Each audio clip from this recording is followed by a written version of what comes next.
दोघांच्या भांडणात तिसऱ्याचा लाभ हे म्हणतात ते खरंच की हो. आणि ती कसं तर बघा की पुढं तर रामराम मंडळी, मराठी मी ब्लॉगमध्ये मी आपल्या सर्वांचं पुन्हा एकदा स्वागत करतो.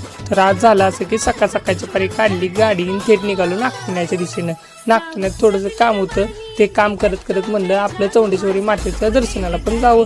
मग काय मातेच्या दर्शनाला गेलो आणि मातेचं मनोभावे दर्शन घेऊन थेट घराकडे आलो. तर घराकडे आल्यानंतर इकडं भावानं हाणामारी करत माझ्याकडून समोसे ओढून घ्यायचा प्रयत्न केला. मी ते समोसे बाजूला ठेवले आणि मांजराने पळवून नेले, असा विषय झाला.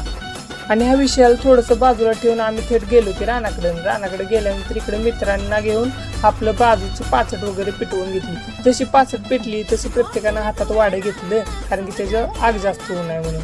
मग काय लगेच आम्ही वाडं वगैरे घेऊन बाजूबाजूनं सगळेजण उभं राहिलो. मोजून 10-15 मित्र हो, जास्त नव्हती. आणि भावांनी अशी पाचट पेटवायला घेतलेली. तर ब्लॉग कसा वाटला सांगायचं कमेंटमध्ये.